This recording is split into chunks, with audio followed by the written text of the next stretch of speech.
क्योंकि रात का 9 बज रहा था तो नशे में भी लोग थे।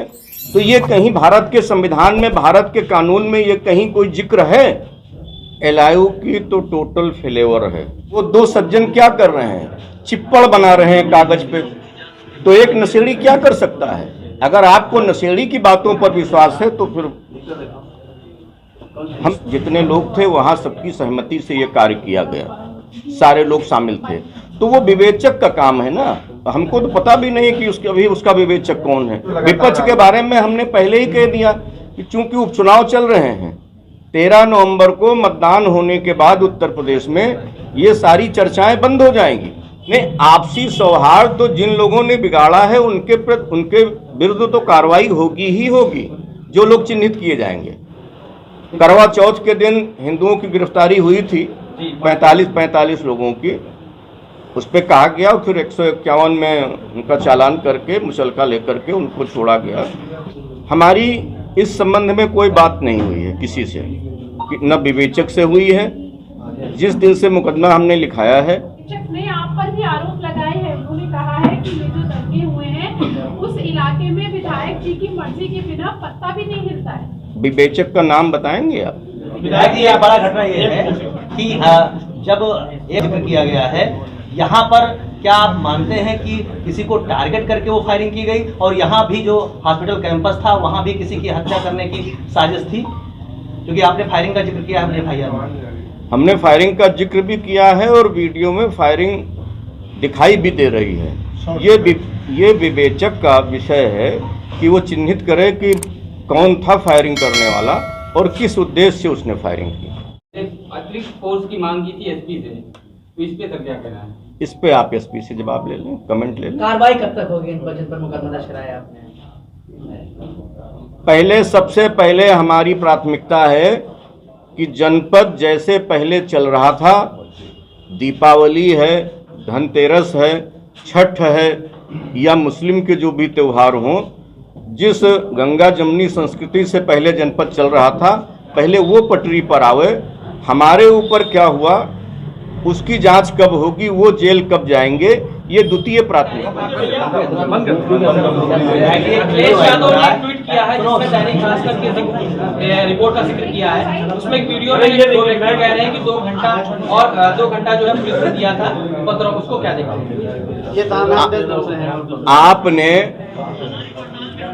आपने वो वीडियो देखा है? वो दो सज्जन क्या कर रहे हैं? चिप्पड़ बना रहे हैं कागज पे। तो एक नशेड़ी क्या कर सकता है? अगर आपको नशेड़ी की बातों पर विश्वास है तो फिर हम लोग, जैसे हम राजनीति करते हैं, आप भी समाज के चौथे स्तंभ हैं।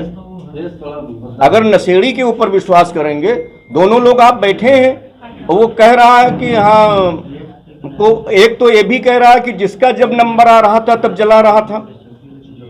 तो कोई नंबर अलॉट था क्या? तो जो नशे में है वो नशे की क्रिया को कर रहा है। विधायक जी, जैसे कल तमाम सोशल मीडिया या मीडिया पे या तमाम विपक्ष ने जिस तरीके से ये निशाना साधा कि विधायक, जो भाजपा विधायक है, उन्होंने खुद ही भाजपा के लोगों पर एफआईआर, इसके बारे में आपने बताया भी, लेकिन क्या कारण है विपक्ष लगातार आपको निशाना बना रहा है, जिसमें आपके द्वारा कहा गया कि भाजपा विधायक ही अब भाजपा नेताओं के लिए बता रहे हैं कि दंगा कराया गया? कारण यह है कि एफआईआर में जो धाराएं लिखी हैं उसमें दंगे की धाराएं भी शामिल हैं न, उसमें बलबा की धाराएं हैं। 147, 148, 149 जो पहले होती थी वो परिवर्तित होकर के 191 और उन धाराओं में परिवर्तित हो गई। उसमें एक धारा लगी हुई है, धारा 34 पहले थी, अब वो संशोधित हो गई है। वो लगी हुई है कि सबके जितने लोग थे वहाँ सबकी सहमति से ये कार्य किया गया, सारे लोग शामिल थे। तो वो विवेचक का काम है ना, हमको तो पता भी नहीं कि उसका विवेचक कौन है, न उसने बयान लिया है। विपक्ष के बारे में क्या कहेंगे? जो विपक्ष के बारे में हमने पहले ही कह दिया कि चूंकि उपचुनाव चल रहे हैं, 13 नवंबर को मतदान होने के बाद उत्तर प्रदेश में ये सारी चर्चाएं बंद हो जाएंगी। इसमें प्रशासनिक चूक हुई है, फेल्योर हुआ है कि वहां पर व्यवस्था नहीं की गई। नहीं, मैं बिल्कुल नहीं मानता हूं। महाराजगंज में अगर लोग एकत्र हुए हैं तो उनसे दूसरे धर्म और संप्रदाय के लोगों को भी सीख लेनी चाहिए। वो अपने धर्म के प्रति निष्ठावान है और वहाँ बड़ी संख्या में लोग उपस्थित हुए थे। इसमें किसी को क्या आपत्ति हो सकती है? आपसी जो सौहार्द बिगाड़ने का काम जिन लोगों ने किया है उनके खिलाफ जो है कठोर कार्रवाई की मांग कर रहे हैं। नहीं, आपसी सौहार्द तो जिन लोगों ने बिगाड़ा है उनके विरुद्ध तो कार्रवाई होगी ही होगी, जो लोग चिन्हित किए जाएंगे। माननीय मुख्यमंत्री जी ने भी कहा है कि चाहे वो अधिकारी हो, चाहे कर्मचारी हो, चाहे समाज के लोग हों, ऐसी कार्रवाई होगी कि दोबारा इस कृत्य को नहीं करेंगे, पुनरावृत्ति नहीं होगी। विधायक जी, अभी क्या स्थिति है पूरे महसी क्षेत्र में, क्या माहौल है? क्योंकि त्योहार अभी बुलडोजर की कार्रवाई थी, इसमें 15 दिन के लिए रोक लगा दी। पीडब्ल्यूडी की तरफ से जो नोटिस था उसको 15 दिन के लिए समय दिया गया है। तो अभी स्थितियां कैसी हैं उस क्षेत्र में?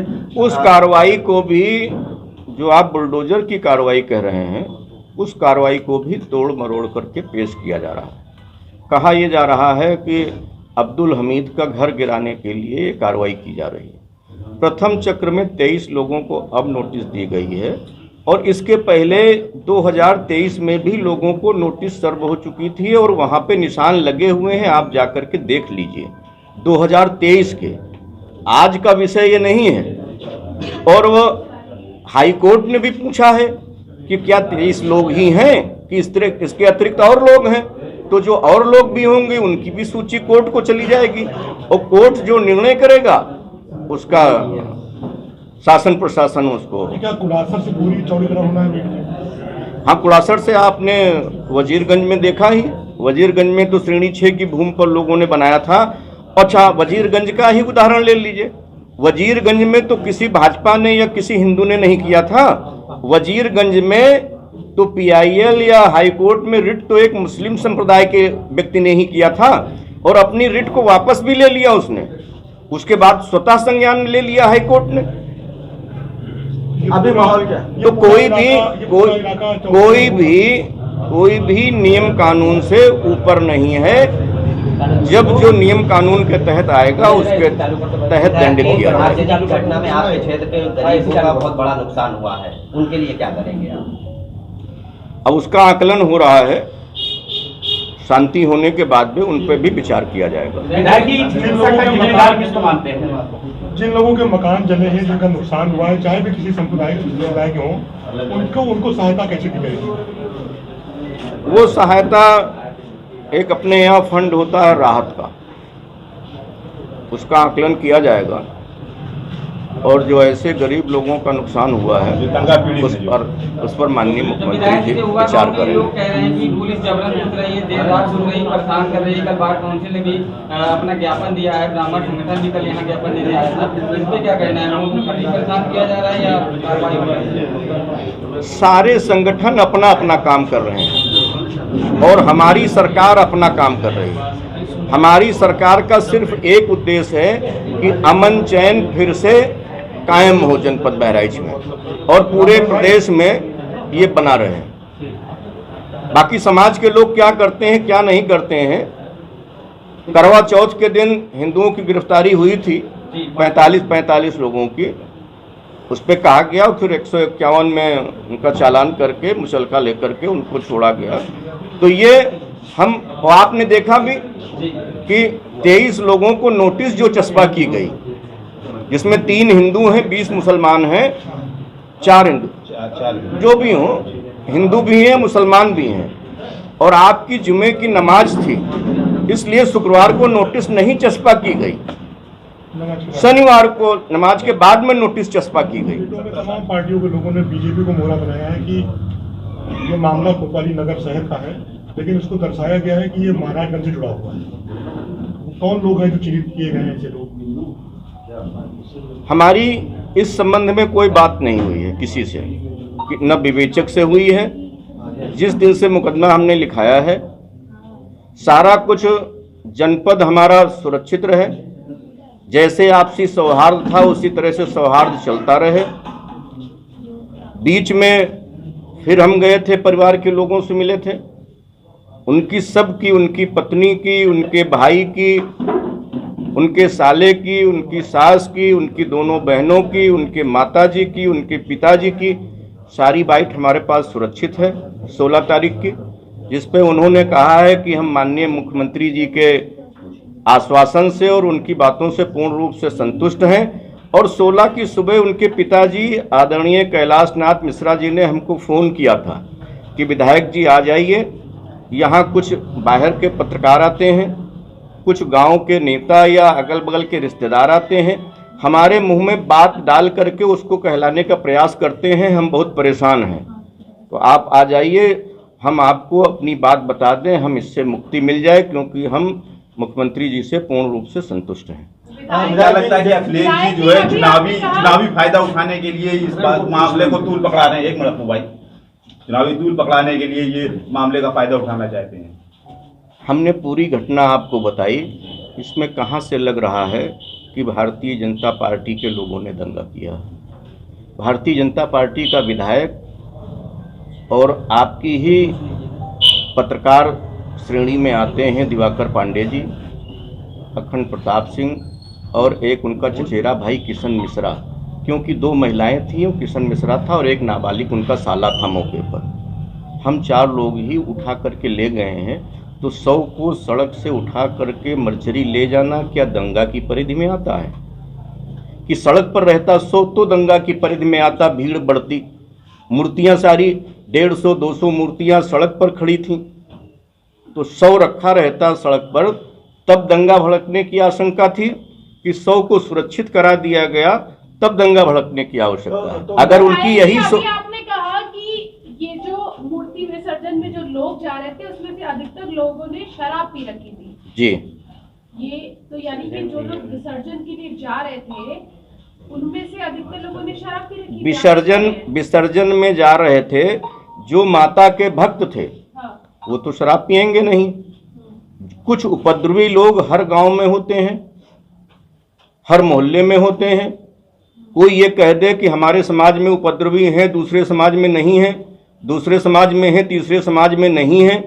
कुछ लोगों को इसी मेले के बहाने ही नशा करने को मिल जाता है, तो ऐसे लोग मौजूद थे, उनके बारे में स्पष्ट कहा जा रहा है। उनके खिलाफ कार्रवाई हो रही है और खिलाफ कार्रवाई भी हो रही है। विधायक जी, ऐसे लोगों को चिन्हित करके वास्तव है, इन्होंने ऐसा क्यों किया? क्योंकि आपकी ही पार्टी के तो है, तो इन्होंने ऐसा क्यों किया? अब ये अर्पित श्रीवास्तव जी से आप बात कर सकती हैं, ये जो विवेचक हैं उनसे बात कर सकती हैं। हमने अपना आरोप लगाए हैं विधायक जी। आज विवेचक ने आप पर भी आरोप लगाए हैं। उन्होंने कहा है कि ये जो दंगे हुए हैं उस इलाके में विधायक जी की मर्जी के बिना पत्ता भी नहीं हिलता है। विवेचक का नाम बताएंगे आप? बिल्कुल बताएंगे हम। बताइए। ये देखिए सब जगह है, उनका वो भी है, बता वीडियो दीजिए। भी है, ये ले लीजिए। हाँ, नाम बता दीजिए। ये थाना अध्यक्ष है। नाम बता दीजिए। नहीं, हमको दिखा दीजिए, हम देख तो लें। हाँ, दिखाएं। ये बड़ा घटना ये है कि जब ये जिक्र किया गया है, यहाँ पर क्या आप मानते हैं कि किसी को टारगेट करके वो फायरिंग की गई और यहाँ भी जो हॉस्पिटल कैंपस था वहाँ भी किसी की हत्या करने की साजिश थी? क्योंकि आपने फायरिंग का जिक्र किया है, हमने फायरिंग का जिक्र भी किया है और वीडियो में फायरिंग दिखाई भी दे रही है। ये विवेचक का विषय है कि वो चिन्हित करे कि कौन था फायरिंग करने वाला और किस उद्देश्य से उसने फायरिंग की। विधायक जी, अभी आपने एक बात कही कि आप और जो है पत्रकार जो है दिवाकर पांडे जी जिलाधिकारी का प्रयास था कि जो 100 को जो है मर्चरी ले जाया जाए, लेकिन कुछ लोग जबरन जो है वहां के ऊपर रोक रख करके प्रदर्शन कर रहे थे, नहीं ले जाने दे रहे थे। तो आखिर उनकी मंशा क्या थी जो सड़क के ऊपर ही रखकर 100 रख करके जो है वो प्रदर्शन कर रहे थे? अब मंशा उसमें विपक्ष के लोग भी हो सकते हैं और कुछ लोग, जैसा कि हमने कहा, कि नशे में भी थे, क्योंकि रात का 9 बज रहा था, तो नशे में भी लोग थे और तरह तरह की बातें कर रहे थे। भाई कोई कह रहा, उसमें से ये लोग भी कह रहे थे कि नहीं, वो महाराजगंज में जिसने गोली मारी है वो यहीं लाया जाएगा, वो यहीं उसका इनकाउंटर होगा, तब हम 100 को ले जाएंगे। तो ये कहीं भारत के संविधान में, भारत के कानून में ये कहीं कोई जिक्र है कि अगर कोई किसी की हत्या कर देता है तो उसको जहां 100 रखा हो वहीं ला करके उसको मार दिया जाए? ये अधिकार तो भारत का संवैधानिक दर्जा कहीं प्राप्त ही नहीं है, भारत का मौलिक अधिकार नहीं है, न किसी नियम में लिखा हुआ है। तो कहीं ना कहीं जो आपके शांति के प्रयास थे उसके ऊपर जो है हमला वो कर रहे थे, कहीं कि बवाल हो और ज्यादा बढ़े। अब इससे तो यही लगता है। विधायक जी, बड़ा सवाल, रहुआ मंसूर के 2 लोग जो इस हिंसा में मुख्य आरोपियों के साथ हैं, हत्या में रामगोपाल मिश्रा की, ये कहा जा रहा है कि ये प्लानिंग थी, पहले से ही लोकल स्तर पर तय हो गया था कि 13 तारीख को घटना को अंजाम दिया जाएगा, और वो 2 लोग फरार भी हैं, अभी पुलिस की हिरासत में नहीं है। तो क्या मानते हैं कि कहीं ना कहीं ये इंटेलिजेंस स्तर पर या लोकल जो यहाँ का लोकल सूचना है उसके स्तर पर फेलियर हुआ? एलआईयू की तो टोटल फेलेवर है, एलआईयू का और तहसील की चौकी महसी तहसील की चौकी और थाना अध्यक्ष, इसके पहले लगभग 40 साल से मूर्तियों का विसर्जन होता है और उसी रास्ते से होता है। लगभग हर दूसरे तीसरे छत पर पीएसी खड़ी होती थी, चाक चौबंद व्यवस्था होती थी। इस बार इसके पहले लोगों ने बताया है कि गणेश पूजा में भी इस गाने पे आपत्ति उन लोगों ने जताई थी, लेकिन वो विषय न तो थानाध्यक्ष ने बताया न समितियों के लोगों ने बताया। और एक गोलू मिश्रा नाम का लड़का है रहुआ मंसूर का, जिसकी उम्र 13-14 साल है, वो अब्दुल हमीद के यहाँ काम करता है। उसकी बाकायदा रिकॉर्डिंग है कि सुबह से ही अब्दुल हमीद और उनके लड़के बंदूक निकाल करके उसकी सफाई कर रहे थे और कारतूसों को सुखाने का काम किया था, और ये कहा था कि अगर आज गाना बजा संदीप आचार्य का तो आज गोली चलेगी। गाना कुछ आपत्तिजनक था क्या? गाना आपत्ति समाज का था, संदीप आचार्य जी का गाना था, और पाकिस्तान मुर्दाबाद बीच बीच में कहा जा रहा था। अगर पाकिस्तान मुर्दाबाद भारत में आपत्तिजनक है तो उसको आप आपत्तिजनक मान सकते हैं।